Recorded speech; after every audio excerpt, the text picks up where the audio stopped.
వెంకట్ గారు, ఇక్కడ జగన్మోహన్ రెడ్డి గారు ఏదైతే 175 నియోజకవర్గాల్లో అభ్యర్థులను ప్రకటించుకుంటూ అసెంబ్లీకి అదేవిధంగా పార్లమెంటరీకి అనౌన్స్ చేసుకుంటూ పోతూ నిన్న 7వ జాబితా కూడా విడుదల చేయడం జరిగింది. ఈరోజు జగన్మోహన్ రెడ్డి గారు సంక్షేమాన్ని ప్లస్ అభివృద్ధిని నమ్ముకొని 175 నియోజకవర్గాల్లో అభ్యర్థులు పెడుతున్నారు. ఈరోజు సంక్షేమాన్ని అంటే ఈరోజు ఏదైతే చిత్తూరు జిల్లా నుంచి అదేవిధంగా శ్రీకాకుళం జిల్లా వరకు ఏదైతే అభివృద్ధిని చూస్తూ ముందుకు పోవడం జరుగుతాం. ఈరోజు సచివాలయ వ్యవస్థ అయినా అదేవిధంగా సచివాలయ వ్యవస్థలు 15,000 సచివాలయ వ్యవస్థలు, 10,778 ఆర్బికే సెంటర్లు, 10,000 విలేజ్ క్లినిక్లు, 4 పోర్ట్లు, 4 ఫిషింగ్ హార్బర్లు. అంతా బాగానే ఉందండి. కానీ మీరు మాజీ మంత్రి మహేందర్ రెడ్డి లాంటి వాళ్ళకి మీరు స్థానస్థలం చేశారంటే అంటే మీ యొక్క భయం, మీ యొక్క మార్పు, మీ యొక్క చేర్పులు ఏ స్టేజ్లో ఉండో అర్థం చేసుకోవచ్చు. దాన్ని వెంకట గారు దానికి భయం అంటారు. ఈరోజు జగన్మోహన్ రెడ్డి గారు ఏం చెప్తున్నారంటే గడప గడపకి అదే మా నమ్మకం జగన్ లాంటి కార్యక్రమాలు అనేవి చేశాం. ప్రతి కుటుంబం పోయి వాళ్ళకి సంక్షేమం ఇవ్వడం లేదా వాళ్ళకి అభివృద్ధి కార్యక్రమాలు ఏదైనా చేయాలంటే చేయడము, ఇలా ముందుకు పోతున్నాం. దాంట్లో వెనకబడిన వాళ్ళని పక్కన పెట్టడము లేదు. ఏదైతే సామాజిక వర్గం ఒక నియోజకవర్గంలో బాగా బలంగా ఉన్న సామాజిక వర్గానికి అభ్యర్థులను ప్రకటించడము. ఈరోజు 175 నియోజకవర్గాల్లో ఒకే ఫ్యాన్ గుర్తు, ఒకే కండువా పైన ఒకే పార్టీకి మేము 175 అభ్యర్థులు ప్రకటిస్తున్నాం. వీళ్ళు ఈరోజు జగన్మోహన్ రెడ్డి గారి పైన 175 నియోజకవర్గాల్లో తెలుగుదేశం కానీ అదేవిధంగా జనసేన కానీ అదేవిధంగా భారతీయ జనతా పార్టీ కానీ ఇంక ఏ పార్టీ కానీ 175 నియోజకవర్గాల్లో విడివిడిగా అభ్యర్థులు ప్రకటించడానికి భయపడుతున్నాయి. ఉమ్మడిగా 175 నియోజకవర్గంలో ఉమ్మడిగా కలిసి అభ్యర్థులు ప్రకటించడానికి వేణుగోపాల్ గారు సార్ కాదండి మీ పార్టీ గురించి మీరు ఎన్నైనా చెప్తారు గోపాల్, దానిలో ఎలాంటి డౌట్ లేదు. ఇవాళ మెజార్టీ పత్రికలన్నీ కూడా నేను పత్రికల పేర్లు ఇక్కడ తీసుకురాను కానీ కొన్ని వెబ్సైట్లు చూసినా ఎక్కడ చూసినా కూడా స్వయంకృత అపరాధాలతో గత కొంతకాలంగా జగన్ పార్టీకి అన్ని ఎదురు దెబ్బలే తగులుతున్నాయి. ఇలా పాపం ఐసీపీ అని ఒక పత్రిక రాసింది. ఎదురు దెబ్బలతో ఉక్కిరి బిక్కిరి అవుతున్న జగన్ పార్టీ, దెబ్బ మీద దెబ్బ పడుతుంది, చాలామంది నేతలు పోతున్నారు. వితిన్ మీరు ఎవరైతే ఇన్ఛార్జ్లో ప్రకటించారో ఆ ఇన్ఛార్జ్లకు సహాయ నిరాకరణ ఎదురవుతోంది. వెంకట గారు అదే తప్పు. ఈరోజు జగన్మోహన్ రెడ్డి గారు ధైర్యంగా 175 నియోజకవర్గాల్లో ఏదైతే అభ్యర్థులు ప్రకటించుకుంటా వస్తున్నాడంటే ఆయన ఉక్కిరి బిక్కిరి అవుతున్నారా? సంక్రాంతికి ముందు మేము సంక్రాంతి అయిపోతానే మేము అభ్యర్థులు ప్రకటిస్తాము, మేము ఉమ్మడి కార్యాచరణ ప్రకటిస్తాము, మేము అదే విధంగా ఉమ్మడి మేనిఫెస్టో ప్రకటిస్తామన్న Telugu Desam party, Janasena party, Bharatiya Janata party ఈరోజు ఉక్కిరి బిక్కిరి అవుతా ఉందా? ఈరోజు కనీసం ఇన్ని రాజకీయ పార్టీలు కూడా కలిపి జగన్మోహన్ రెడ్డి గారి పైన పోటీ పడడానికి కూడా భయపడుతున్నాయి అంటే కలిసి వాళ్ళ అభ్యర్థులను ప్రకటించడానికి కూడా భయపడుతున్నారంటే వాళ్ళు ఉక్కిరి బిక్కిరి అవుతున్నారా? జగన్మోహన్ రెడ్డి గారు ఉక్కిరి బిక్కిరి పోతున్నారా? ఈ రోజు రాష్ట్ర వ్యాప్తంగా సిద్ధం అని చెప్పేసి జగన్మోహన్ రెడ్డి గారు అనేక కార్యక్రమాలు 4 జిల్లాలకు ఒకటి చొప్పున పెడుతూ వస్తున్నారు. ఈ రోజు సిద్ధం అనే కార్యక్రమం ద్వారా ఈ రోజు మేము సవాల్ చేస్తున్నాం. మేము మా అభ్యర్థులు వీళ్ళు, మేము చేసిన సంక్షేమం ఇది, మేము చేసిన అభివృద్ధి ఇది, మేము చేసిన రోడ్లు ఇది, మేము చేసిన ఇండస్ట్రీస్ ఇది, మేము చేసిన ఇరిగేషన్ ప్రాజెక్ట్స్ ఇవి అని ప్రతి ఒక్కటి మేము చెప్పుకుంటూ ఈరోజు ముందుకు పోతుంటే కనీసం వాళ్ళ అభ్యర్థులు ప్రకటించడానికి కూడా భయపడుతున్నారు. కలిసి మేము ఉమ్మడి కార్యాచరణ అన్నారు. వీటినన్నీ ప్రశ్నించరా మీరు? కాదండి చంద్రబాబును తిట్టడం లేదని, పవన్ కళ్యాణ్ గిల్లడం లేదని మీరు మాజీ మంత్రుల్ని తర్వాత మంత్రుల్ని తర్వాత సిట్టింగ్లను మారుస్తూ పోతే ఇంకెంతమంది మారుస్తారు మీరు? తప్పు. చంద్రబాబు నాయుడును పవన్ కళ్యాణ్ తిట్టుకుంటా ఉంటే మేము ఇప్పుడు చంద్రబాబు నాయుడు స్థానంలో ఉండాల్సింది. మా నాయకుడు ఒక కాన్సన్ట్రేషన్ ఏమి, ఒక ఏకాగ్రత ఏంది, ఆయనకి పేదవాడికి సంక్షేమం ఇవ్వాలి, పేదవాడికి భూమి ఇవ్వాలి, పేదవాడికి అభివృద్ధి కావాలి, వాడికి విద్య వైద్యము అనేక రకాలుగా అభివృద్ధి చేయాలనే ఉద్దేశంతో జగన్మోహన్ రెడ్డి గారు ముందుకు పోతున్నారే గాని వీళ్ళలాగా వెన్నుపోటు రాజకీయాలు ఎవరైతే మనం పంచం చేరడమో వాళ్ళకి వెన్నుపోటు పొడుచుకుంటా పోయే రాజకీయంగా జగన్మోహన్ రెడ్డి గారు ఈయన ఎంతమంది ఇప్పుడు జగన్మోహన్ రెడ్డికి 2012 నుంచి చూస్తున్నాం. ఇన్ని విమర్శలు వచ్చాయి, ఆయన పైన ఎన్ని ఆరోపణలు వచ్చాయి, కానీ రాష్ట్ర ప్రజలు నమ్మారా? ఆయన ప్రతిపక్ష పార్టీ 67 సీట్లతో ఇచ్చారు. ఆ తర్వాత 150. కాదండి కాదు వేణుగోపాల్ గారు నిన్న ప్రకటించిన 2 పేర్లలో చీరాల టీడీపీ ఇన్ఛార్జిగా ఉన్నారు ఎవరు? బాలాజీ. వారు విదేశాల్లో ఉంటే విదేశాల నుంచి పిలిపించుకొని మీరు వారికి ఇన్ఛార్జ్ అప్పగించారు. సార్ ఇది ఇప్పుడు రాజకీయంలో ఒక ఈక్వేషన్స్ తో ముందుకు పోతాం. అక్కడ ఆయన గాని ఎమ్మెల్యేగాను ఎంపీగాను ఉండి మా కండువా వేసుకుంటే జగన్మోహన్ రెడ్డికి ఏదైతే 2014 23 సీట్లు చంద్రబాబు నాయుడు కండువా వేసుకొని పిలిపించుకున్నాడు, ఆ విధంగా కాదు. ఈ రోజు అతను ఎక్స్ టీడీపీ లేదా ఎక్స్ జనసేన లేదా ఎక్స్ ఏదో పార్టీ, ఆయనకి ఏ ప్లాట్ఫామ్ పైన లేడు కదా. ఇప్పుడు మా కండువా వేసుకుని మా పార్టీ పైన గెలిచేది జగన్మోహన్ రెడ్డి గారి ఫ్యాన్ పైన గెలవాలి, జగన్మోహన్ రెడ్డి గారి గుర్తు పైన గెలవాలి. జనసేన వైఎస్ఆర్సీపీ పార్టీ జగన్మోహన్ రెడ్డి పైన గెలిస్తే తెలుగుదేశం లాగా కండువా వేసుకుని వాళ్ళకి మంత్రి పదవులు ఇక్కడ ఇక్కడ ఖచ్చితంగా ఏదైనా అధికారం అనుభవిస్తాను కూడా రాజీనామా చేసి వస్తేనే మేము వాళ్ళకి సీట్లు ఇవ్వడం జరుగుతుంది. శ్రీను చౌదరి గారు నమస్కారం, గుడ్ మార్నింగ్. ఉప్పలపాటి గారు వెరీ గుడ్ మార్నింగ్ వెంకట్ గారు. రైట్, నిన్న కేవలం 2తో 7వ జాబితా విడుదలైంది. సరే, 7 జాబితాలతో పాటు మిగిలిన 6 జాబితాల గురించి ఏం చెప్తారు? నిన్నటి జాబితా గురించి స్పెసిఫిక్గా ఏం మాట్లాడతారు? వెంకట్ గారు, మొదట మీకు 99 టీవీ ప్రేక్షకులకి, వైఎస్ఆర్సీపీ నేత వేణు గారికి, అలాగే బీజేపీ నేత రామ్ కుమార్ గారికి, జనసేన నేత రజనీ గారికి నా తరఫున తెలుగుదేశం పార్టీకి మొదటి నమస్కారాలు. టెక్కలోడు తిరణాలకు పోతే ఎక్కంగా దేగంగా సరిపోయింది. రాజకీయ అనుభవం లేకుండా రోజుకో స్పీలర్ వదిలేదు, రోజుకో సీట్లు ఇస్తున్నాం, 3 ఇస్తున్నాం అంటే చివరికి జగన్మోహన్ రెడ్డి గారి కో party wanted MLAs wanted MPs కాలం ఒకటి టైప్ చేసి పేపర్కి ఇస్తే భలే ఉంటుంది సార్. ఎందుకంటే బొత్స సత్యనారాయణ ఫ్యామిలీ ఎమ్మెల్యేలు ఎంపీలు మొత్తం వాళ్ళకి, పెద్దిరెడ్డి ఫ్యామిలీ మొత్తం వాళ్ళకి, విజయసాయి రెడ్డికి వాళ్ళ ఫ్యామిలీకి అంతా వాళ్ళకి, ఇట్లా ఫ్యామిలీ ప్యాకేజీలు ఇచ్చుకుంటున్నారు. ఎందుకంటే క్యాండిడేట్ లేరు వాళ్ళకి, జైలు పడితే దొరకట్లా. మీరు అన్నారు కదా ఎవరో ఎన్ఆర్ఎన్ తీసుకొచ్చి ఇన్ఛార్జ్ ఇచ్చారంటే భారతదేశంలో వైసీపీ కార్యకర్తలు, నాయకులు, ఎంపీలు, మాజీ ఎమ్మెల్యేలు, ఎంపీలు అందరూ కూడా ఇతర వారి పార్టీ వైపు నుంచి వలస వెళ్ళిపోతున్నారు కదా. బాబు వెంకటరెడ్డి లాంటి వాళ్ళు ఈరోజు బాబు మా పార్టీకి మీకు నమస్కారం, మీ పరిచయలో మీ నాయకత్వం అని చెప్పి కర్నూలు ఎంపీ కావచ్చు, మన దాడి వీరభద్రరావు గారు కావచ్చు రాజీనామా చేసి వెళ్తున్నారు. పైగా జగన్మోహన్ రెడ్డి గారి విధానాలు చూస్తే సార్ నాకు తెలియక అడుగుతున్నాను, 50 కోట్లు ఎమ్మెల్యేలు కట్టాలంట సార్ వీళ్ళకి కంతులు, జే ట్యాక్స్ 150 కోట్లు ఎంపీకి ఇవ్వాలంట సార్. ఇస్తే సీటు అయ్యి బాబాయ్ ఇంకా నా వల్ల కాదని చెప్పి మేము 50 కోట్లు మేము వాడిచ్చేదని చెప్పి మా జిల్లాలో ఎంఎస్ బాబు ఆయన క్యాండిడేట్ కాదండి, 50 కోట్లు అడిగారా ఎవరన్నా? మీ గారు ఆధారాలే మీరు ఊరికే పట్టకాల్సి మీద వేస్తే ఎట్లా అంటే చౌదరి గారు? లేదు సార్, నిజమే సార్. ఎందుకంటే నిజం లేకుండా పొగరాదు. మా జిల్లాలో ఎమ్మెల్యే ఎంఎస్ బాబు గారు చెప్పిన మాటలే వాళ్ళ ఎమ్మెల్యే, మా ఎమ్మెల్యే ఇప్పుడు వేణుగోపాల్ గారు ఏం చెప్తారు? లోకేష్ దగ్గర పోతే 40 అడుగుతున్నాడు, బాబు దగ్గర పోతే 60 అడుగుతున్నాడు. ప్లీజ్, ఓడిపోయే పార్టీ ఏమైనా చెప్పుకోవచ్చు, మనకేం దానికి ఏమో సంబంధం. ఇప్పుడు మా పార్టీ చూడండి, కరకట్ట మీద బాబు గారి మీద కొన్ని 100 మంది వచ్చి పార్టీని జాయిన్ అవుతున్నారు, పవన్ కళ్యాణ్ గారు జాయిన్ అవుతున్నారు. ఒక పక్క 2 జోష్ తో జనసేన తెలుగుదేశం పార్టీ ప్రభుత్వం ఈరోజు విజయ తరహాసంతో ముందుకెళ్తుంటే జగన్మోహన్ రెడ్డి గారికి ప్రాతాత్మక కళ కనపడతా ఉంది. ఎందుకంటే కౌంట్ డౌన్ స్టార్ట్ అయిపోయింది, పార్టీ పరిస్థితి బాగాలేదు, నాయకులంతా పాలయాన్ని చిత్తగించుకుంటున్నారు. ఏమయ్యా నువ్వు అధికారులు 6 సార్లు 7 సార్లు లిస్టులు మార్చావంటే మేము ట్రాన్స్ఫర్ చేస్తున్నాం సార్ అంటారు. ట్రాన్స్ఫర్ అంటే ఉద్యోగస్తులే ట్రాన్స్ఫర్ చేస్తున్నారు. చెప్పిన సార్ ఇంకా ఉన్నాయి, ఇంకా వస్తాయి సార్, ఇంకా లిస్టులు కూడా వస్తూనే ఉంటాయి. లాస్ట్ ఎలక్షన్ పంపించేంత వరకు, ఎందుకంటే డబ్బులు కోరాలి కదా. 150 కోట్లు ఎంపీలు ఇవ్వాలా, 50 కోట్లు ఎమ్మెల్యేలు ఇవ్వాలి. ఇస్తే లెక్క కౌంట్ చేసి ఆయన అకౌంటెంట్ ఒక ఆయన విజయసాయి రెడ్డి గారు ఓకే ఎస్ టిక్ కొడితేనే సీట్ కన్ఫర్మ్ అవుతుంది.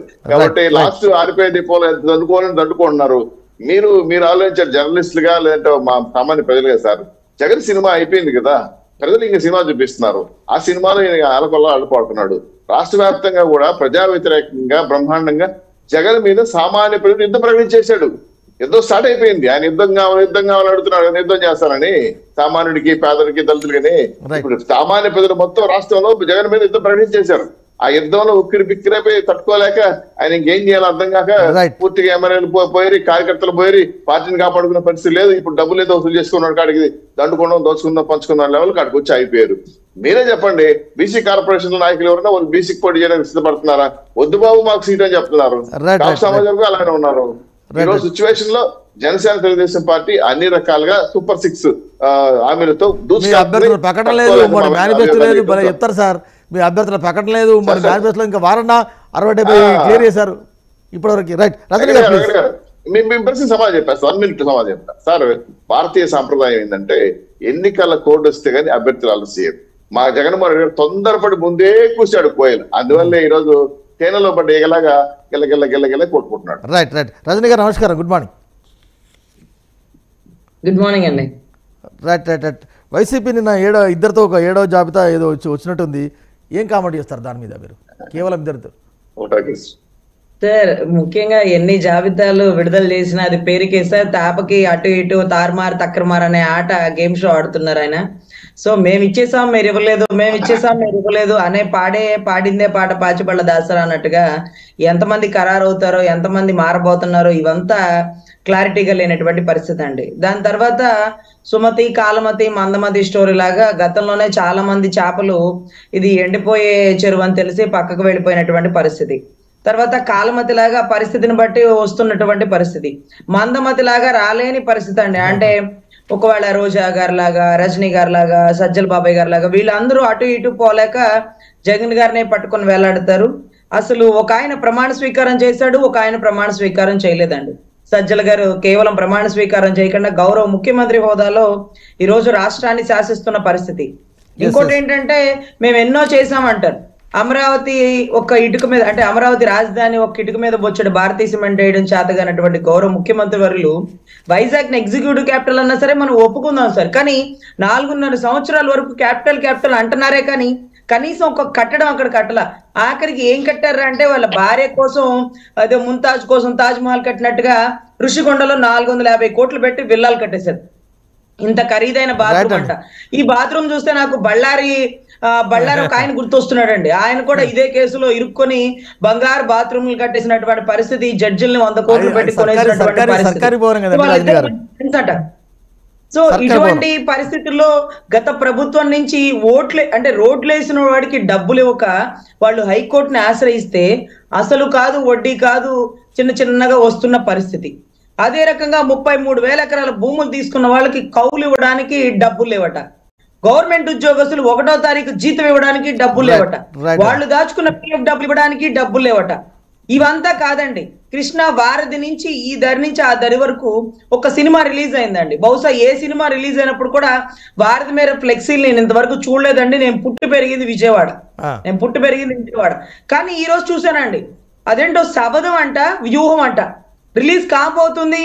ఎప్పుడో రిలీజ్ అయ్యే డేట్ కి ఈ దరి నుంచి ఈ దరి వరకు భారతి గారే కనపడుతున్నారు. ఆయనలో జగన్ గారు కనపడట్లేదు, కానీ ఆవిడలో మాత్రం భారతి గారు కనపడుతున్నారు. ఇదేంట్రా బాబు?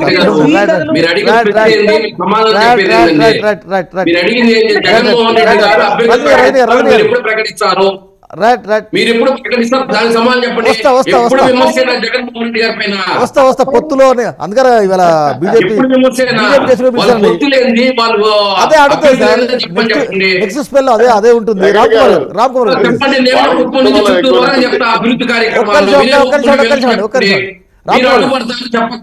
రామ్ కుమార్ ఇంకా మనకు చాలా ఇష్యూస్ ఉన్నాయి. పొత్తులు, బీజేపీ సీఎం అభ్యర్థి ఉన్నాయి. రైట్, ఓవరాల్ గా రజనీ గారు గెట్ బ్యాక్ టు మళ్ళీ వస్తాం. Right right. రామ్ కుమార్ గారు, ఈ జాబితాల మీద ఏం చెప్తారు మీరు? వైసీపీ జాబితాల మీద ఒక్క నిమిషం మాట్లాడిన తర్వాత ఇంకో ఇష్యూలోకి వెళ్దాం. వెంకట గారు గుడ్ మార్నింగ్ అండి. అందరికీ కూడా వెరీ గుడ్ మార్నింగ్. ఇప్పుడు ఈ పొత్తులు, ఇప్పుడు జాబితాలు ప్రకటించారు, చేశారు అంటారండి.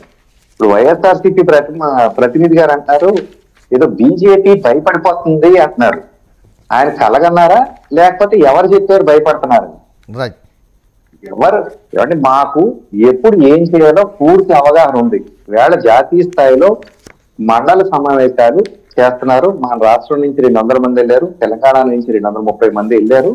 ఇదంతా కూడా వాళ్ళ అభిప్రాయాలు తీసుకుంటున్నారు. ఏమేం చేయాలి, ఎలా ముందుకెళ్ళాలనేది అనేది చేస్తా ఉన్నారు. ఇది నిర్మాణాత్మక సంఘటనలు, దాని మీద నిర్ణయాలు తీసుకుంటారు.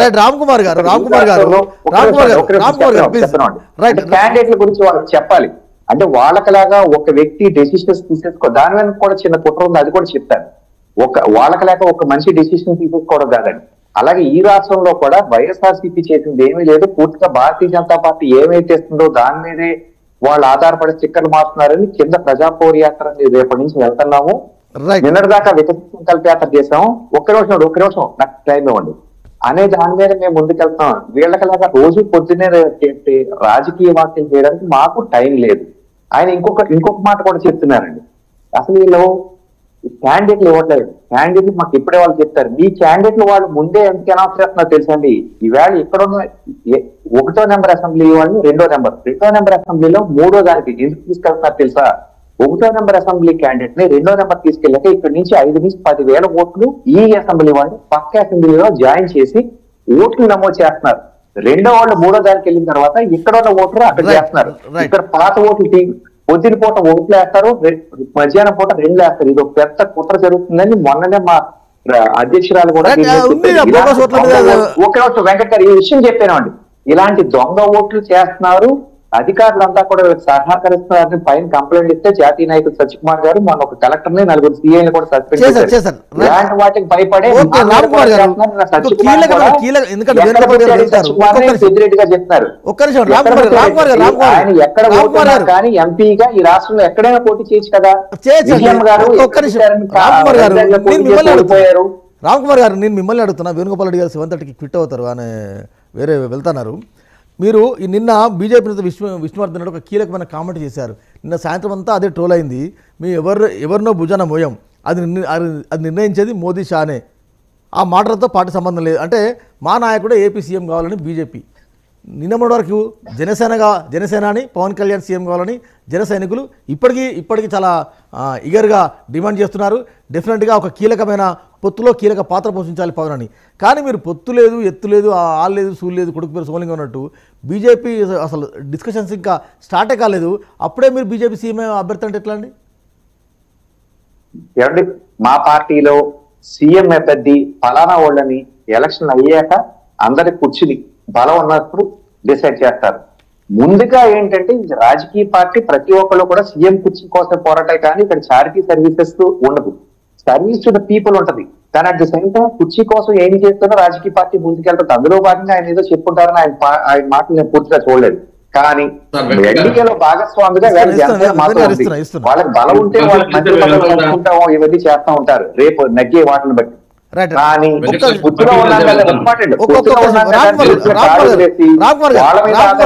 రాజకీయ పార్టీలు నడపం. మా పని నిరంతరం ప్రజల కోసం మీ దగ్గరికి వస్తానండి, ఇన్ డీటెయిల్ గా మనం చర్చిద్దాము. రైట్, వేణు గారు చెప్పండి. సార్ పర్మిషన్ నేను వెళ్తాను, లేదంటే ఏదైనా అడిగంటే అడిగేసాను. రైట్, బీజేపీ టీడీపీ జనసేన పొత్తుల మీద ఏం చెప్తారు మీరు? సార్ మేము అదే చెప్తున్నాం, ఈ రోజు వాళ్ళు కలిసి వచ్చినా విడివిడిగా వచ్చినా జగన్మోహన్ రెడ్డి గారు మాత్రం ఏమాత్రం ఇబ్బంది పడలేదు. ఎందుకంటే మేము ప్రజలు నమ్ముకుండా భగవంతుడు నమ్ముకున్నాం, మేము అదే సిద్ధం అని చెప్తున్నాం. గత నెల రోజులుగా మేము సిద్ధం అంటున్నాం. వాళ్ళు సిద్ధం అనే దానికి అభ్యర్థులు లేరు, ఏది ఉమ్మడి కార్యాచరణ లేదు, అదే ఉమ్మడి పొత్తులు ఏందో తెలియదు, ఉమ్మడి అభ్యర్థులు ఏదో తెలియదు. వాళ్ళు కన్ఫ్యూజన్ లో ఉండి ఈ రోజు రాష్ట్ర ప్రజలను కన్ఫ్యూజన్ లో పెట్టే ప్రయత్నం చేస్తున్నారు. ఈ రోజు భారతీయ జనతా పార్టీని పోయి చంద్రబాబు నాయుడు కలిసి వచ్చి దాదాపు 10 రోజులైంది. ఇప్పటి వరకు కలిసింది ఏంది? ఈరోజు ప్రజలకు చెప్పాలి కదా, మేము చెప్పలేదని అడుగుతూ ఉంటారు కదా పదే పదే. సీట్లు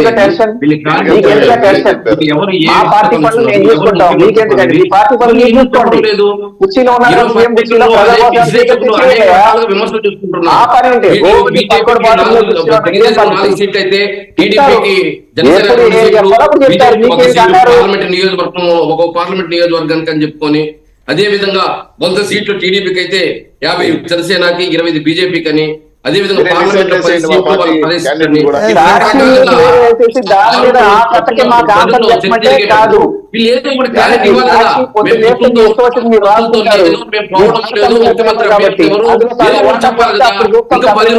నోటిఫికేషన్ కి మేము ఎలక్షన్ అయినా అనౌన్స్ చేస్తామంటే మాదేం పోయింది, అనౌన్స్ చేసుకోమని చెప్పండి sir. Okay, thank you sir. Rajini garu, ఇందాక రామ్ కుమార్ ఇచ్చి మిమ్మల్ని డిస్టర్బ్ చేశాను. రైట్, అంటే సీఎం అభ్యర్థి ఒక పక్క పవన్ అంటారు, బీజేపీ మేము పొత్తులో ఉన్నాం కాబట్టి బీజేపీ నేతనే ఏపీ సీఎం కావాలని వారంటారు. ఇంకో పక్క చంద్రబాబు, లోకేష్. కానీ వైసీపీలో సింగిల్ ఒక జగన్ పేరు వినపడుతుంది. 3 పార్టీలు కలిస్తే 3 సీఎం అభ్యర్థులు ఉంటారండి. సార్, ముఖ్యంగా సీఎం అభ్యర్థి అంటే ఆ పార్టీని నడిపే నాయకుడు అని దాని అర్థం అండి. సీఎం అభ్యర్థి అంటే సీఎం అభ్యర్థిగా అతను ఉంటాడా లేదా అనేది సెకండరీ థింగ్ అండి. ఇక్కడ పొత్తుల ధర్మం ప్రకారం ఎవరు ఎన్ని సీట్లు కావాలి, మా నాయకుడు ఏపీ సీఎం కావాలని వారు బీజేపీ వాళ్ళు ఓపెన్ గా కామెంట్ చేశారు. సార్ మా వాళ్ళు కామెంట్ చేయలేదా? మీరు ఎక్కువ వినేది BJP. మా పేరే కదా, బీజేపీ అంటే ఇప్పుడు వచ్చింది Yes, కానీ అవును. మీరు ఎక్కువ వినేది మా పేరు. ఎగ్జాక్ట్. జనసేన పేరు ఎక్కువ వింటారు, ఎక్కువగా మేమే అడిగేది సీఎం, తర్వాత మా హరిరామయ్య జోగే గారు లెటర్స్ ద్వారా అడుగుతుంటారు. అవును. వీటన్నిటికంటే మించి ఈ రోజు పొత్తు ధర్మం కాదండి, రాష్ట్ర అభివృద్ధి కోసం మా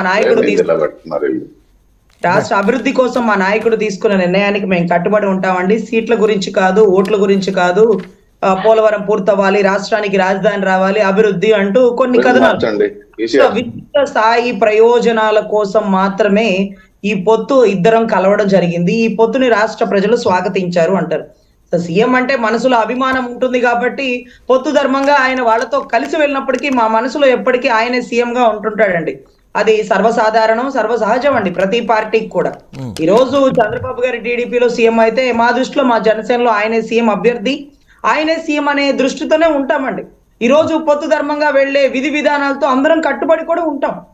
ఏది జరిగినా సంసిద్ధంగా మేమున్నాం, వాళ్ళు సిద్ధంగా ఉన్నారని 500 కోట్లు ఫ్లెక్సీలు వేసి చెప్తున్నారు. కానీ మేము మనసాక్షిగా సిద్ధంగా ఉన్నామని మీ అందరి దృష్ట్యా, మీడియా దృష్ట్యా రాష్ట్ర ప్రజలకి చెప్పడం జరుగుతుందండి. సో ఎనీవే, ఎన్ని సీట్లు తక్కువ వచ్చినాయని, ఈ సీట్లతో ముఖ్యమంత్రి ఏమవుతాడని, పొత్తులో పోకపోతే విడిగా రావచ్చు కానీ వీళ్ళే అంటారు. అసలు వీళ్ళిద్దరూ విడిపోతున్నారండి, గొడవలు అవుతున్నారు, కలవలేకపోతున్నారని వీళ్ళే అంటారు. వాళ్ళిద్దరు గతం నుంచే కలిసి ఉన్నారండి, దత్తపుత్రుడని వాళ్ళే అంటారు.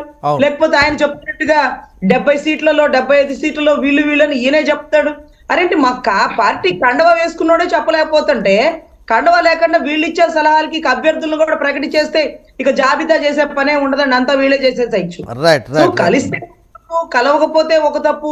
ఈ రెండు కలయికలు రాష్ట్ర ప్రజల ప్రయోజనాలకి ప్రజలు స్వాగతించారు. సెంట్రల్ రావడం శుభ పరిణామం అండి. ఎలక్షన్ ట్రాన్స్పరెంట్ గా జరుగుతుంది. సెంట్రల్ నుంచి అందాల్సిన ఫండ్ వల్ల రాష్ట్ర అభివృద్ధి త్వరితగతిన జరుగుతుంది.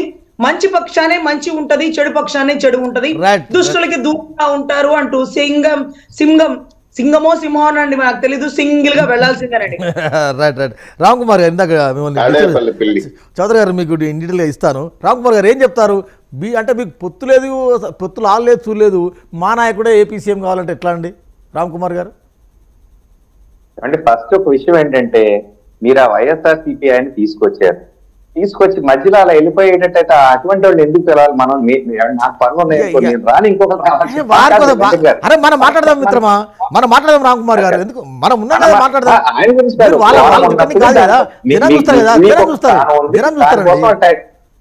సమాధానం చెప్పలేక పారిపోయినట్టుగా ఉంది ఇప్పుడు ఆయన. అరే సరే, నాకేం అభ్యంతరం లేదండి, మనం మాట్లాడదాం. మీ వాయిస్ మీ మెసేజ్ పోతుంది కదా జనాలకి. డెఫినెట్ గా అండి.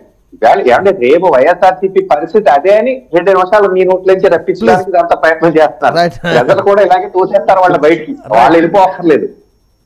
సరే, పాయింట్ ఏంటంటే అండి, ఇప్పుడు నిన్న పూర్తిగా ఆయన ఏం చెప్పారనేది మీ దాన్ని బేస్ చేసి చెప్పినాను. యూజువల్ గా ఏ పార్టీకైనా, రాజకీయ పార్టీకి సీఎంకి వచ్చి మాకు కూడా ఇప్పుడు పొత్తులు అనేవి పై స్థాయిలో డెసిషన్ తీసుకుంటారండి. జాతీయ స్థాయిలో మా ఒక సిస్టమేటిక్ గా సంస్థాగతంగా ఉంటుందండి, ఒక వ్యక్తి మీద ఆధారపడుతుంది. ఈవేళ రేపు సమావేశాలు అక్కడ ఉన్నాయని ఇందాకే చెప్పారు కదా, అక్కడ నేషనల్ స్థాయిలో డెసిషన్ తీసుకుంటారు. ఇక్కడ రాష్ట్ర అధ్యక్షులు అభిప్రాయం తీసుకుంటారు. అది ఏం చేయాలనే దాని మీద అన్ని క్రోడీకరించి జాతీయ స్థాయిలో నిర్ణయం తీసుకున్నాకనే ఇక్కడ చెప్తారు. అప్పుడు దాకా కూడా మేమైతే భారతీయ జనతా పార్టీ సిస్టమ్ గురించి తెలిసిన వాళ్ళు అయితే ఇలాగే మాట్లాడుతూ ఉంటాం. అప్పుడు దాకా పొత్తులు ఉన్నాయి కదా అని మేము పని చేసుకుంటూ మానేసి పక్కల మీద ఆధారపడవు. మా ఫలం మేము పెంచుకుంటూ సంస్థాగతంగా ముందుకెళ్ళడానికి చూస్తాం. అట్ ది సేమ్ టైం ప్రజల కోసం పోరాడుతూ ప్రజల అవసరాలు ఏంటనే గుర్తించి వాటి కోసం నిరంతరం ప్రయత్నం చేస్తాను ప్రజాక్షేత్రంలో ఉంటాం. ఈ రెండాట్ల మీద బేస్ చేసుకుని ముందుకెళ్తాం. మా రాజకీయ పార్టీగా సీఎం కుర్చీ ఆశించడంలో తప్పైతే లేదు. మేము ఉంటామంటే అది దాని గురించి అయితే ఇంకొక కామెంట్ అండి రామ్ కుమార్ గారు, ఇంకొక కామెంట్. మీకు 1%, 1.5 ఉందా, 2% ఉందా, నేను ఆ జోలికి పోను. కానీ మీరు 20 సీట్లు అడుగుతారు, 15 సీట్లు అడుగుతారు. అంటే మీరు కేవలం టీడీపీ జనసేన మీద ఆధారపడుతున్నారు, అంతకుమించి మీ సొంత బలం లేదు. ఏమండి, ఇటువంటి వాక్యలు ఆయన ఇసుగించుంటాడు. ఇసుగించేటప్పటికీ ఏదో సమాధానం చెప్పేసి ఉంటాడు. నిన్న ప్రెస్ మీట్ లో విష్ణువర్ధన్ రెడ్డి అని ఆయన అంటే, ఏమండి రాజకీయాల్లో బలం ఈ రోజున్న బలం రేపు కాదు, రేపున్న బలం ఎల్లుండి కాదండి. 1000 ఓట్లు మెజారిటీతో గెలిచిన అభ్యర్థి 1000 ఓట్లు కూడా పడని సందర్భం ద వెరీ నెక్స్ట్ ఎలక్షన్స్ లో జరుగుతాయండి. నేను ఇక్కడే చెప్తాను, కొన్ని ప్రపంచం అంతా కాదు, మా జిల్లాలోనే జరిగిన ఎగ్జాంపుల్ తీసుకోమంటే చెప్తా ఉంటాను. అంటే ఇటువంటి జరుగుతూ ఉంటాయి. Politics are so dynamic. వీళ్ళక కింద స్కోప్ పైకి రావడానికి 6 నిమిషం సరిపోతుందండి. ఒక ప్రజలకు కనెక్ట్ అయ్యే ఇష్యూ ఇలా జరిగితే రాత్రికి రాజకీయ ఈక్వేషన్స్ కూడా మారిపోతూ ఉంటాయండి. మేము కూడా ఏమండి మాకు అధికారం రాదు, మేము అధికారమే మా పరాధానం అనుకుని మేము చేస్తుంటే కనుక 2 ఎంపీలు ఉన్న భారతీయ జనతా పార్టీ ఈ ఎన్నేళ్లలో చూడాలి వెంకట్ గారు. మేము చూడండి ఓవర్ నైట్ రిజల్ట్స్ కోసం అయితే చెయ్యం. చౌదరి గారు, టీడీపీ జాబితా ఇప్పట్లో కాదు, ఇప్పట్లో లేదు, బీజేపీతో పొత్తు దాదాపు ఖరారు, కానీ టీడీపీ జాబితా లేదు. అలాగని ఉమ్మడి మేనిఫెస్టో ఇప్పటికే జగన్ కామెంట్ చేశారు, టీడీపీ జనసేన బీజేపీ ఒక కిచిడి మేనిఫెస్టో అని. ఉమ్మడి మేనిఫెస్టో విడుదల లేటు, జాబితా ఇప్పట్లో రాదు. ఏం చెప్తారు? కేటకి ఏం చెప్తారు? వెంకట్ గారు, జగన్మోహన్ రెడ్డి గారు ఎప్పుడు ఎక్కని గుర్రం ఎక్కితే ఎరిక్కా ముందక్కని మాట్లాడుకుంటున్నాడు. ఆయన జనసేన, తెలుగుదేశం, బీజేపీ కిచిడి అన్నారు. కర్ణాటక వెళ్తే కుర్చీ మట్టబెట్టి కొడతారు. ఎందుకంటే కర్ణాటకలో కిచిడి అంటే చాలా ఫేమస్ సార్, చాలా టేస్ట్ఫుల్ ఐటమ్. లోకేష్ కుర్చీ మడత పెట్టంటున్నారు కదా, కాబట్టి వాళ్ళు కొడతారు ఆ మాట. హైదరాబాద్కి వెళ్ళి రాష్ట్రం నాది కావాలంటే వాళ్ళు కొడతారు. అంటే ఎందుకంటున్నానంటే ఎప్పుడు ఎక్కిన గుర్రం ఎక్కిన మా జగన్మోహన్ రెడ్డి గారికి సీఎం పదవి ఏం చేయాలో అర్థం కాక ఎన్నికే ముందు కదా వదులుకుంటున్నాడు. ఇప్పుడు పక్క పార్టీల యొక్క గెలికి వాసన చూసేదానికన్నా నీ పార్టీ ఎమ్మెల్యే నీ ఎంపీలు కాపాడుకోలేక మా మీద విమర్శలు చేస్తారు. చేయండి, తప్పలేదు, ఎందుకంటే అధికార పార్టీ మీరు చేస్తారు. అయితే రాష్ట్రంలో మీ ఎమ్మెల్యేల కన్నా మా వైపు ఆ జాబితా పెద్దది. మీరు చెప్పినట్టు మేము విడుదల చేయాలంటే మాకు కొన్ని పొత్తు ధర్మాలు ఉన్నాయి. ఇప్పుడు జనసేన, తెలుగుదేశం పార్టీ పొత్తులో ఉన్నాం. 175 సీట్లు బీసీలు, ఎస్టీలు, 40% యూత్ కి ఇవ్వాలని ఒక క్లారిటీ ఇచ్చేసాం. ఆల్రెడీ లిస్ట్ కూడా ఫైనలైజ్ అయిపోయింది. మధ్యలో ఎన్డీఏకి రమ్మని చెప్పి బీజేపీ వారు ఆహ్వానించడం, మేము మాట్లాడటం, బీజేపీ ఎంపీ సీట్లు కొన్ని అడుగుతున్నారు కాబట్టి పొత్తు ఆగింది. జనరల్ గా వెంకట్ గారు, మీరు సీనియర్ జర్నలిస్టు, చాలా అనుభవమైన వ్యక్తులు. మనకు ఎప్పుడైతే భారతదేశంలో ఎన్నికల కోడ్ వచ్చిన తర్వాతనే అభ్యర్థులను చేసే అలవాటు పార్టీలకి. మా జగన్మోహన్ రెడ్డి గారు ఆత్రం, గబాత్రం అంటారు, గబాత్రం టకాన్ని గుర్తు రావట్లేదు. ఎప్పుడైతే అనౌన్స్ చేయటం మొదలు పెట్టాడో మీరు చూడండి సార్, ఎస్టీ ఎస్సీని 28 మంది మార్చేశారు. వాళ్ళు నెత్తి నోరు కొట్టుకుంటున్నారు సార్. మా జిల్లా నుంచి విశాఖపట్నం వరకు ఏం చేశారు వాళ్ళు చేసిన తప్పు? మీకు నాకు అర్థం కావటం లేదు. రాష్ట్రంలో జనసేన, తెలుగుదేశం పార్టీ సూపర్ 6 హామీలతో ముందుకు పోతుంటే మీరు ఒక హామీ ఇవ్వగలుగుతున్నారా? 3 రాజధానులు వస్తాయని మీ యొక్క మేనిఫెస్టో పెడతారా? లేదా పోలవరం పూర్తి చేస్తారు? అంత పెద్ద ఇష్యూ అండి. రైట్. అంటే పెట్టకుండా మీలాంటి జర్నలిస్ట్ అడిగితే సమాధానం చెప్పలేకుండా ప్రెస్ మీట్ పెట్టుకున్నారు జగన్మోహన్ రెడ్డి గారు. ఎవరో సకల శాఖ మంత్రి మాట్లాడతారు. సార్ నేను మాట్లాడుతాను. ఇప్పుడు మీరు అన్నట్టు 7వ 6వ జాబితాలు రిలీజ్ చేశారు. ఏ జాబితాలో అయినా సరే ఆ ఎమ్మెల్యేలు, ఎంపీలు సంతృప్తిగా ఉన్నారా? 70 నియోజకవర్గాల్లో తిరుగుబాటు స్టార్ట్ అయిపోయింది. ఆల్రెడీ మీ ఎమ్మెల్యే మాకు వద్దంటున్నారు. రేపు జాబితాలు మీరు ప్రకటించగానే మీ దగ్గర కూడా అసంతృప్తులు ఉంటారు, దానిలో ఎలాంటి డౌట్ లేదు. అది ఎట్లాగుంటారు సార్? నేను దానిపై క్లారిఫై చేస్తా. మేము ట్రాన్స్ఫర్లు చేయం సార్. ఎక్కడ కాన్స్టిట్యున్సీలో ఎవరైతే పనిచేస్తారో వాళ్ళల్లో ఎక్కువ ప్రాధాన్యత ఉన్న వాళ్ళు, ప్రజాబాబుల్యంలో విజయం సాధించే వాళ్ళు ఎన్నుకుంటారు. అంతేగాని మిమ్మల్ని నా దగ్గరికి నాకు తెలియదు కాదండి. మీరు ఇందాక ట్రాన్స్ఫర్ చేయమన్నారు కదా, ఇక్కడ వచ్చింది మన కర్నూలు నుంచి. కర్నూలులో ఆల్రెడీ మీరు మార్పులు చేర్పులు స్టార్ట్ అయ్యాయి కదా, ఆర్థర్ లైన్ క్లియర్ చేశారు. కర్నూలు కానీ ఇంకా ఫైనల్ చేయలేదు సార్. మేము దయచేసి జాబితా విషయాలు ఎక్కడ ఫైనల్ చేయలేదు. మేము ఇంకా పూర్తిగా చెప్పలేదు. ట్రాన్స్ఫర్లు అయితే మా పార్టీలో ఉండవు. ఆయన కన్ఫ్యూజ్ లో ఎమ్మెల్యేని కన్ఫ్యూజ్ చేస్తున్నాడు, ఎంపీలు కన్ఫ్యూజ్ చేస్తున్నాడు. దానివల్ల ఏంటంటే ఆయన పార్టీ నష్టం వస్తుందని ఓడిపోయి పరిస్థితి వచ్చే రెండో విషయం పక్కన పెడతాం. మేము జనసేన, బీజేపీ 2024 పొత్తు కుదిరితే మేము 100% 175 ఎలా కొట్టాలని పైన వ్యూహం, ఎన్నికల ఇంజనీరింగ్ కానీ, బూత్ ఇంజనీరింగ్ కానీ, 46,000 పైన బూతులు ఎలా కేటాయించుకోవాలని విషయం కానీ, అలాగే యువతకి ప్రధాన ప్రాధాన్యత ఇవ్వాలని, మేము ఇస్తున్న హామీలని ఏ విధంగా ముందుకు తీసుకెళ్లాలని ప్లానింగ్ లో ఉన్నాం మేము. అంతేగాని ఆలస్యం అమృతం విషయాన్ని మాట్లాడదండి.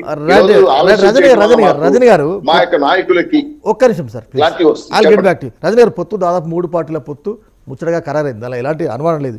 కానీ క్యాడర్, మనలాంటి క్యాడర్, మీలాంటి క్యాడర్, తర్వాత ఇంకా ద్వితీయ నాయకత్వంతో కూడా మనకి ఎన్ని సీట్లు వస్తాయి? బీజేపీకి 6 నుంచి 8 ఇస్తారని వారు 20 అడుగుతున్నారు. నిన్న జోగే గారు చెప్పారు కదా, 41 అసెంబ్లీ, 6 పార్లమెంటు ఇవ్వాలని. కానీ పవన్ కళ్యాణ్ 20-25కే పరిమితం అవుతున్నారు. రకరకాల స్పెక్యులేషన్స్, రకరకాల వార్తలు వస్తున్నాయి. సీట్ల మీద ఏం చెప్తారు మీరు? హైకమాండ్ డిసిషన్ అయినప్పటికీ సార్ ఇంకా సీట్ల కేటాయింపు గురించి రాలేదు సార్. హరిరామయ్య జోగి గారు ఆయన అభిమానంతో ఇన్ని సీట్లు ఇవ్వాల్సిందే, ఇన్ని సీట్లలో అభ్యర్థులు ఉన్నారు, వాళ్ళు బలంగా ఉన్నారు, వాళ్ళు స్థాన బలం ఉంది, వాళ్ళు డబ్బు ఖర్చు పెట్టుకోగలుగుతారు, వాళ్ళు ప్రజాబలం ఉంది, పార్టీ మీద విధేయత ఉంది అంటూ ఆయన అనౌన్స్ చేయడం జరుగుతుంది. కానీ అధినాయకుడు నిర్ణయం అనే దాని మీదే బేస్ అయి ఉంటది కాబట్టి ఆయన 27 సీట్లకి పరిమితం అవుతారా, లేకపోతే ఎక్కడ నిలబడ్డామనేది కాదు, గెలిచే ప్రదేశంలో మనం నిలబడి మన ప్రయారిటీ చూపించుకోవాలి, అసెంబ్లీలో బలమైన జనసేన ముద్ర వేయాలి అన్నారే కానీ ఇన్ని సీట్లలో పోటీ చేయాలి కాదండి. మెజారిటీ సీట్లు కాదండి, పొత్తులో మెజారిటీ సీట్లు మీరు తీసుకోకుంటే వృధా కదా. ఇప్పుడు టీడీపీ జనసేన పొత్తులో జనసేన కీలకం, 3 పార్టీల పొత్తులు కూడా జనసేన కీలకం, దానిలో ఎలాంటి డౌట్ లేదు. సరే మీరు 10-15 పరిమితం అవుతారా, 20 లోపు ప్యాక్ అవుతారా? ప్లీజ్ చిన్న సబ్మిషన్ ఏమనుకోద్దండి, ఏమండి మా సిస్టర్ రజనీ గారికి కూడా తెలుసు ఆ విషయం.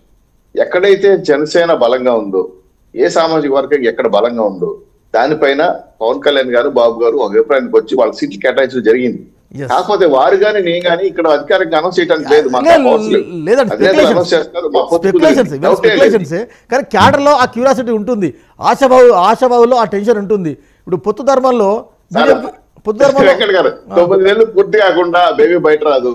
ఈ రోజు గుడ్డు పెడితే పిల్ల రావాలంటే కష్టం కదా. ఈ రోజు పొత్తులని చాలా సైంటిఫికల్ గా శాస్త్రీయంగా అంచనా వేసి మేము గెలవాలి సార్. గెలుపు గుర్రాలని ఈ జగన్మోహన్ రెడ్డి దుర్మార్గ ప్రభుత్వాన్ని దించాలి. అటువంటి యోధాన్ని మేము ఎన్నుకుంటున్నాం, దానికి సిద్ధమవుతున్నాం. రేపు ప్రజల్లో పంపించే వరకు వదులుతారు. సంతోషం. కానీ వాళ్ళ జనసేనాని ఎంత సీట్ షేర్ తీసుకుంటాడు, బీజేపీకి ఎన్ని ఇస్తారు? వాళ్ళు ఏకంగా పొత్తు అనగానే మేము ఎవరినో భుజనమోయం, మాకు బీజేపీకి ఏపీ సీఎం, బీజేపీ నేతన ఏపీ సీఎం కావాలని వారు అంటే ఆశలు అనేది అద్దుపద్దు ఉండవు. రజనీ గారు ఓవరాల్గా సీట్ల గురించి ఏం చెప్తారు మీరు? సీట్ల గురించి అయితే ఆల్మోస్ట్ 41 సీట్లని మీరు అన్నట్టుగా హరిరామయ్య జోగి గారు లెటర్ రాశారు. Half of the power sharing అంటూ రాశారు. సో వీటన్నిటికంటే మించి ఎన్నో మీటింగుల్లో ఆయన ఒకటి చెప్పడం జరిగిందండి. సీఎం అని అరుస్తున్నారు, సీఎం అవ్వాలని కోరుకుంటున్నారు, కానీ మీరు ఏం పని చేస్తున్నారు? క్యాడర్ ఏది? అసలు ఎవరు గతంలో మనం సింగిల్ గా వెళ్ళినప్పుడు కనీసం నన్ను అసెంబ్లీ కన్నా పోనిచ్చారా? నా వ్యూహం నాకు వదిలేసేయండి, నా వ్యూహం నాకు వదలండి, నాకేం చేయాలో నాకు తెలుసు, దయచేసి మీ గౌరవం తగ్గకుండా చూసుకునే బాధ్యత నాది అంటూ ఆయన నా వ్యూహం నాకు వదిలేయండి అనే చెప్పారండి. అదే రకంగా ఆయన నిజంగా ఆయన్ని అడిగే స్థాయిలో మేము లేవండి. ఎందుకంటే ఆయన సింగిల్ గా వెళ్ళినప్పుడు 140 చాట్ల పోటీ చేసినప్పుడు కనీసం ఆయన్ని కూడా గెలిపించలేని మేము ఈరోజు ఇన్ని సీట్లు తీసుకో అన్నా, అన్ని సీట్లలో పోటీ చేయన్నా, నువ్వే సీఎం అవ్వాలన్నా అని అడగడం అనేది చాలా తప్పండి.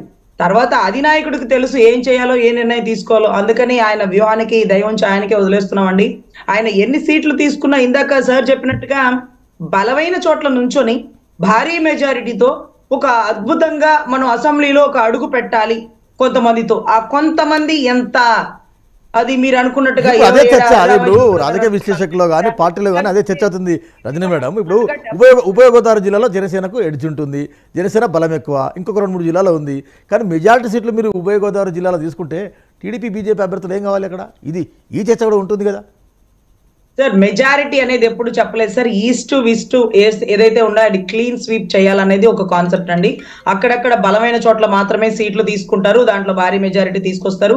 ఈసారి ఆయన సీఎం అవ్వాలి, సీఎం అవుతానని ఆయన కూడా ఎక్కడ మాకు చెప్పలేదండి. ఈసారి కేవలం రాష్ట్ర అభివృద్ధి కోసం తీసుకున్నాం, రాష్ట్ర విస్తృత స్థాయి ప్రయోజనాల కోసం తీసుకున్న నిర్ణయం, దానికి దయచేసి నాకు కట్టుబడి ఉండండి, ఇది కాదు అది అని నాకు సలహా ఇచ్చిన ప్రతి ఒక్కరిని అభిమానంతో ఇచ్చారని నేను అనుకోను. ఖచ్చితంగా వైసీపీ కోవట్టుగా భావిస్తా. ఎందుకంటే అభిమానం ఉంటే, నా ఆదర్శాలని గౌరవిస్తే, నా సందేశాలని లేకపోతే నా సిద్ధాంతాలకి ధోరణితో మీరు వెళ్ళాలి కానీ ఇదేంటి అదేంటి అని ప్రశ్నించకూడదు. ఎందుకంటే ఇక్కడ నా వ్యూహం నాకు వదిలేయండి. నాకు తెలుసు అమరావతి ఆడబిడ్డలు పడ్డ కష్టాలు తెలుసు, రాష్ట్రానికి రాజధాని లేని ఒక దిక్కులేని రాష్ట్రం నాకు తెలుసు. పోలవరం పూర్తిగాక పంటలు ఎండిపోయి పశువుల సైతం గడ్డి తినడానికి వెళ్ళి నీళ్లు తాగడానికి నీళ్లు లేక చెరువులు ఎండిపోయి చనిపోయిన పరిస్థితి చూసాం అంటూ ఈ రోజు అన్నయ్య తీసుకున్న నిర్ణయానికి మేము కట్టుబడి ఉంటామండి. మీరు అడిగేది ఎక్కువ సీట్లు తీసుకుంటేనే కదా మీరు ఎక్స్పెక్ట్ చేయాలి అని.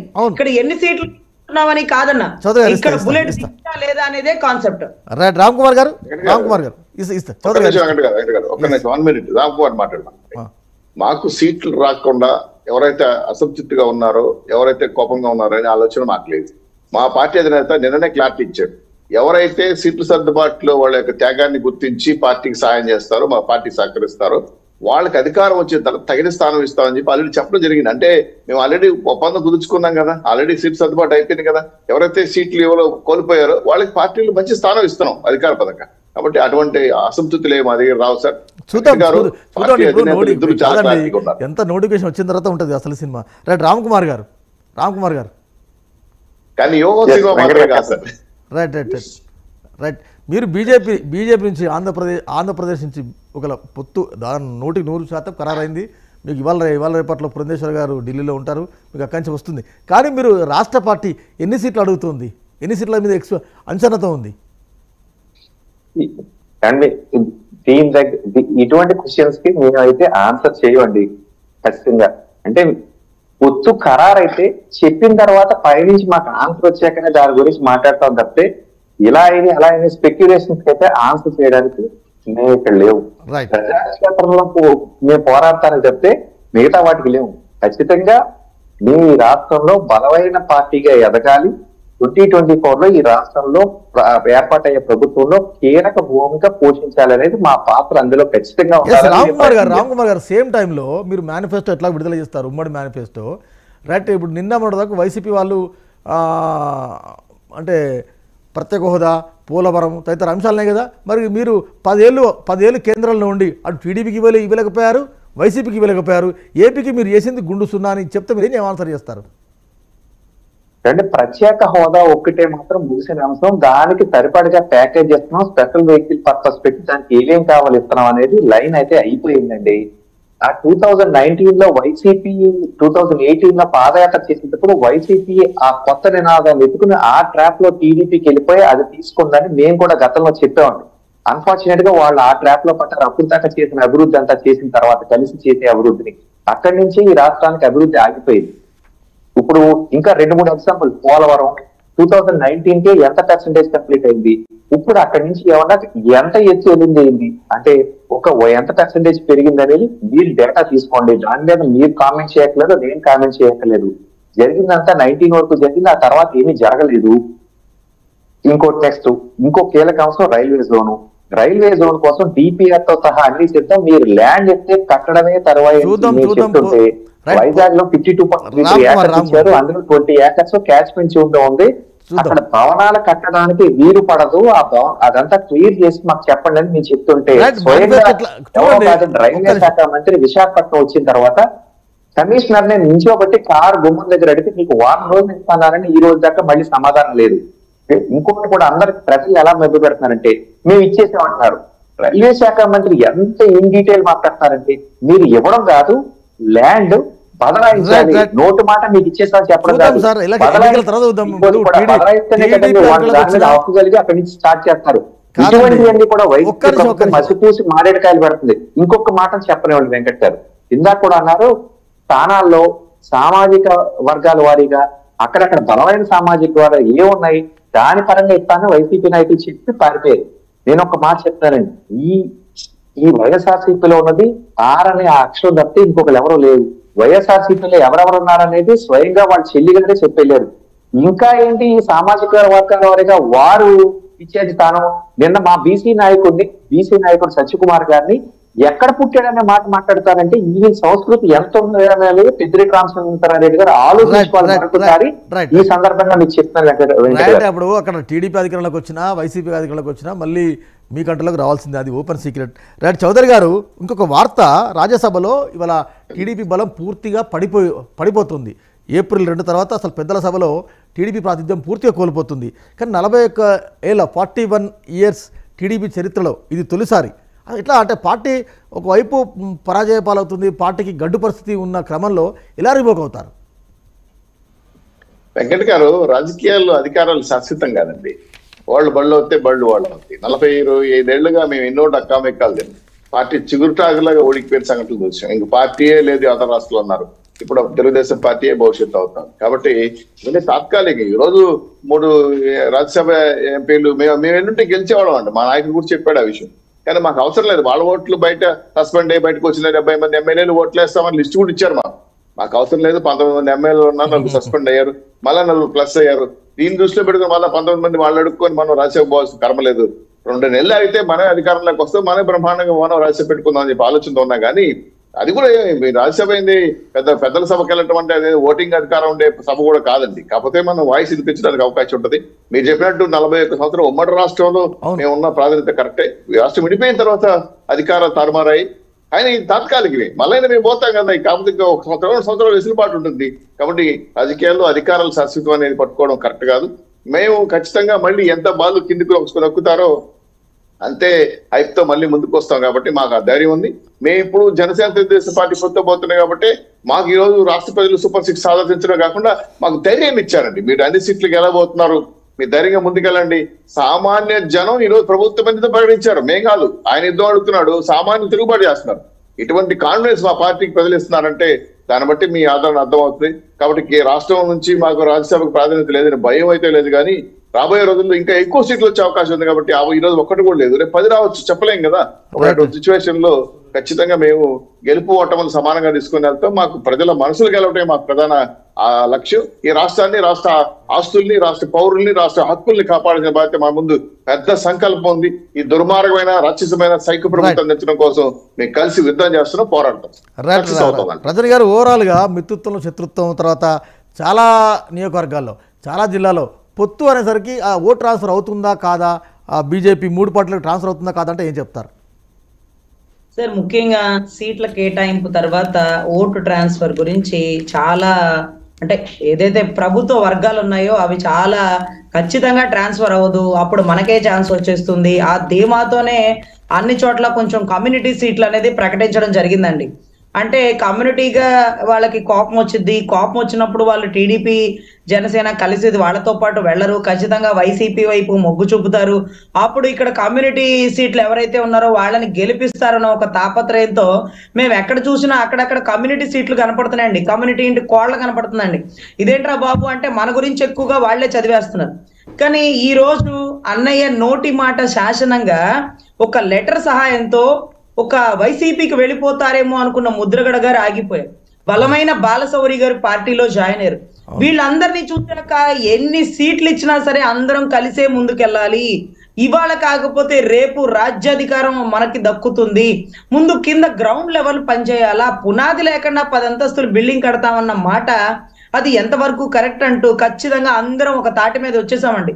మీరు అంటున్నట్టు ఓటు ట్రాన్స్ఫర్ అయిద్దా అవద్దా అంటే అవుతుందా అవదా అని మొన్నటి వరకు కొంత డౌట్ ఉండేదండి. కానీ ముద్రగడ గారు, బాలశౌరి గారు, రాధా గారు వీళ్ళందరూ ఎప్పుడైతే పార్టీలో జాయిన్ అయిపోయారో ఎస్సీ ఎస్టీ బీసీ ఓట్లు ఎప్పుడు చెక్కు చెదరని ఓట్లుగా మా జనసేనలో మిగిలిపోయినాయో ఈ టీడీపీ జనసేన కూటమి రాష్ట్ర ప్రజలు ఖచ్చితంగా ఓటు ట్రాన్స్ఫర్ అవ్వకుండా మాత్రం అయితే ఉండదండి, 100% అవుతుంది. చూద్దాం 3 పార్టీల మధ్య టీడీపీ, బీజేపీ, జనసేన మధ్య పొత్తు దాదాపు కుదిరిపోయింది. ప్రస్తుతం ఏపీ అధ్యక్షురాలు పురంధేశ్వరి ప్రస్తుతం ఢిల్లీలో ఉన్నారు. మరొక 48 గంటల్లో పొత్తు, సీట్లు, ఎత్తులు ఈ అంశాల మీద కొంత క్లారిటీ వచ్చే అవకాశం ఉంది. ఇది వాటి చర్చలో